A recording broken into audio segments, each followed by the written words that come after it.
Bismillahirrahmanirrahim. Welcome to Math Mentor Studio.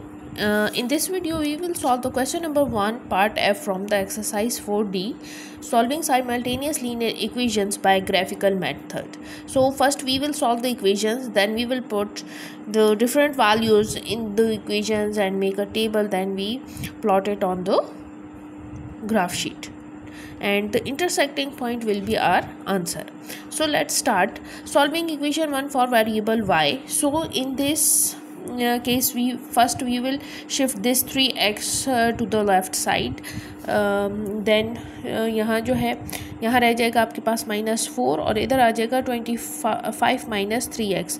Then dividing -4 on both side, then you will get 25 minus 3x divided by 4 और negative का sign आ जाएगा. अब ये आपके पास ऐसा नंबर है, ऐसी फ्रैक्शनल पोर्शन है कि जिसमें आप कोई भी वैल्यू को पुट करें तो वो 4 का जो ऊपर मल्टीपल है वो नहीं बनता, पॉसिबल ही नहीं है.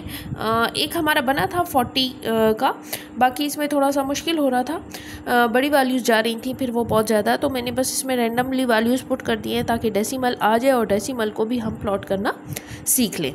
ठीक है, कि ऐसा नहीं होता कि सिर्फ होल नंबर्स ही ग्राफ पे प्लॉट हो सकते, होल के अलावा डेसिमल्स भी प्लॉट हो सकते हैं. सो मैंने इसमें पुट कर दिया पहले 5, 3 5s are 15, तो 25 minus 15 will gives you 10, 10 divided by 4 will gives you 2.5 और ये माइनस जो है जो इसके डिनोमिनेटर से इसके साथ आया था वो कैरी ऑन है. Then a equals to 5 and -2. Then मैंने अब यहाँ 5 पुट कर दिया था तो मैंने -5 पुट कर दिया.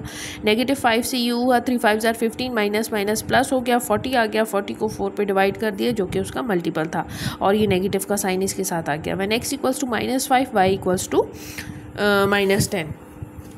नाउ मैंने फिर इसमें रैंडमली 1 पुट कर दिया. 3 1s are 3, 25 minus 3 will gives you 22 divided by 4 will gives you 5.5 और ये नेगेटिव का साइन इसके साथ आ गया. सो सी कोऑर्डिनेट आ गया मेरे पास. When x equals to 1, y equals to 5.5. Now we will solve the equation 2. Equation 2 is solving equation 2 for variable y. 4x minus y equals to 16. ये आपके पास फ्रैक्शनल नहीं बनेगी तो इसकी सोल्यूशन थोड़ी सिंपल भी है और छोटी भी है जैसे आपको नज़र आ रही है. सो 4x वहाँ पे जाएगा, यहाँ पे आ जाएगा तो 16 माइनस 4x हो जाएगा. अब ये नेगेटिव है, यहाँ पे हम नेगेटिव के साइन को नहीं छोड़ सकते, ये नेगेटिव यहाँ पे जाके मल्टीप्लाई हो जाएगा. सो हम यहाँ पे जो ये 16 माइनस 4x है, ये 16 ये माइनस जो है ये ईच एंड एवरी टर्म के साथ मल्टीप्लाई होगा, ये 16 को नेगेटिव कर देगा और इस 4x को जो है वो पॉजिटिव कर देगा. मैंने इनको रीअरेंज कर दिया, पॉजिटिव वैल्यू को पहले लिख दिया, नेगेटिव को बाद में लिख दिया, तो ये मेरे पास से इक्वेशंस डायरेक्ट बन गई. y equals to 4x minus 16 हो गया. ठीक है, अब इसमें आप होल नंबर की फ्रैक्शन बनी है, सॉरी इक्वेशन बनी है, आप इसमें कोई भी वैल्यू डाल सकते हैं. मैंने इसमें थोड़ी बड़ी वैल्यूज़ इसलिए ली हैं ताकि बड़ी वैल्यू से बड़ा आंसर आए और वो 16 में से माइनस होके आपको छोटा आंसर दे.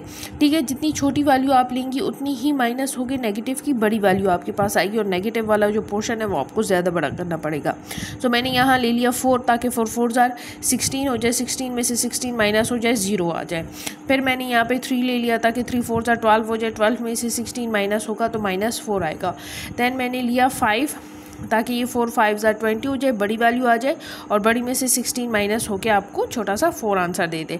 सो ये थी हमारी इक्वेशन 1 एंड 2 की सोल्यूशन. हमने सोल्यूशन करके point P, point Q and point R जो है ये कोऑर्डिनेट्स हमने फाइंड आउट कर लिए हैं. अब इन्हीं को हम रिप्रेजेंट करेंगे टेबल में और उस टेबल से उठा के हमने इनको प्लॉट कर देना है ग्राफ शीट पे. और ग्राफ शीट पे ये दोनों लाइन्स के जो कोऑर्डिनेट्स जो हैं वो दोनों स्ट्रेट लाइन्स जहाँ पे मीट करेंगी वो मीटिंग पॉइंट जो होगा, इंटरसेक्टिंग पॉइंट जो होगा वो हमारा सॉल्यूशन सेट होगा. सो ग्राफ पे चलते हैं. इक्वेशन 1 की कोऑर्डिनेट्स है हमारे पास. When x equals to 5, y equals to -2, when x equals to -5, -10, 1 and 5.5. So पहले हम नेगेटिव वाले को ही प्लॉट कर देते हैं. ठीक है, सो नेगेटिव वाले के कोऑर्डिनेट्स कुछ इस तरह से हैं. When x equals to -5 y equals to -10, ठीक है। मीन्स कि आपके पास दोनों वैल्यूज़ जो हैं वो नेगेटिव कोऑर्डिनेट में है। व्हेन x इक्वल्स टू -5, ठीक है, इनके दरमियान में मैंने 5 का गैप लिया है। -5 से हम जाएंगे, ठीक है, कहाँ तक जाएंगे, नेगेटिव वैल्यू है x एक्सिस की, y एक्सिस की, सो हम इसको y के भी -10 तक लेकर आएंगे, ठीक है। सो ये हमारा जो है ये -10 यहाँ पे आ जाएगा। ये कोऑर्डिनेट कुछ इस तरह से डॉटेड लाइन लगा लिया करें, इससे आपका कोऑर्डिनेट जो है वो एग्जैक्ट आ जाता है। ये मेरा पहला पॉइंट यहाँ पे बन जाएगा, ठीक हो गया। देन मेरे पास है second, when x equals to 1 y equals to 5.5। When x equals to +1 y equals to 5.5। अब ये 1 से आए, यहाँ से हमने लिए हैं 5 बॉक्सेस, 1 2 3 4 एंड 5। यहाँ से हम इन 5 बॉक्सेस से चलेंगे कहाँ, 5 पे, ठीक है। 5 पे हमने स्टॉप नहीं करना, हमारा है 5.5 जो इन दोनों के बिल्कुल मिड में लाई करेगा। अब मिड में जो लाई करेगा तो हम कितने, यहाँ से यहाँ तक का 5 बॉक्सेस का गैप है, तो हम यहाँ से लेंगे 1 2 एंड 2.5, ठीक है। यहाँ इस डॉट को हमने थोड़ा सा आधा सा लेना है, ठीक है। ये पूरा ब्लॉक हमने कंसिडर नहीं करना क्योंकि 0.5 है हमारे पास। देन है हमारे पास when x equals to 5 y equals to 2.5। When x equals to 5 and y equals to -2.5, x से नीचे जाएंगे, ठीक है, और 2 ये देखिए यहाँ पे हमारा 2 आ रहा है, लेकिन हमारा आंसर है 2.5।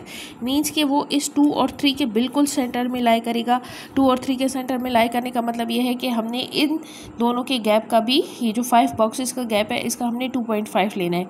एक ये ब्लॉक और इसका 2.5 वाला ब्लॉक। सो ये मेरे पास आ जाएगा ये इस तरह से 1 2 एंड 2.5, ये कुछ इस तरह से जाएगा, ठीक है। ये यहाँ पे आ गए और ये मेरा एक पॉइंट बन गया। अब ये 3 पॉइंट्स आ गए हैं मेरे पास, फर्स्ट सेकंड एंड थर्ड उस तरफ है, इनको हमने स्केल के थ्रू जॉइन कर देना है, ठीक है। ये तीनों के तीनों यहाँ पे डिस्प्ले नहीं में आ रहे, आपके पास शो नहीं हो रहे, मैं इनको जॉइन कर देती हूँ, ठीक है। यहाँ से यूँ जाएंगे, ये तीनों हो गए हैं हमारे पास मर्ज। अब हम करेंगे इसमें सेकंड वाली इक्वेशन को प्लॉट। सेकंड इक्वेशन का हमारे पास पहला कोऑर्डिनेट है when x equals to 5 y equals to 4, ठीक है। सो मीन्स के हमने यहाँ से ऊपर जाना है, x की वैल्यू भी पॉजिटिव है, y की वैल्यू भी हमारे पास पॉजिटिव है, तो हम स्ट्रेट ऊपर जाएंगे और 4 के सामने एक डॉट लगा देंगे। देन सेकेंड वैल्यू है when x equals to 3 y equals to -4। When x equals to 3 y equals to -4। -4 कहाँ पे है, यहाँ पे लाई करना है हमारे पास। देन थर्ड है मेरे पास when x equals to 4 y equals to 0, ये इधर, ठीक है। अब इन तीनों कोऑर्डिनेट्स को हमने क्या कर देना है, जॉइन कर देना है, ठीक है। और ये जब जॉइन होंगे तो आपको नज़र आ रहा होगा कि आपका सॉल्यूशन सेट जो है वो क्या बन जाएगा, किस पॉइंट पे ये दोनों लाइंस एक दूसरे को मीट कर रही हैं, वो पॉइंट ये है। इसी पॉइंट को अगर आप हाईलाइट करें, रेड से कर लेते हैं, ये जो इंटरसेक्टिंग वाला पॉइंट होता है इसके सामने ऊपर जाएं, एक्स एक्सिस पे देखिए कौन सी वैल्यू आ रही है, ये आपके पास एक्स एक्सिस का आंसर है, और इसी के सामने वाई एक्सिस पे जाके देखिए कौन सी वैल्यू आ रही है, ये दोनों आपके आंसर हैं। तो मेंशन करते हैं कि आपका सॉल्यूशन सेट जो है वो आ चुका है, that is 3 and -4, x equals to 3 and y equals to -4। Hope आपको क्लियर हो गया होगा।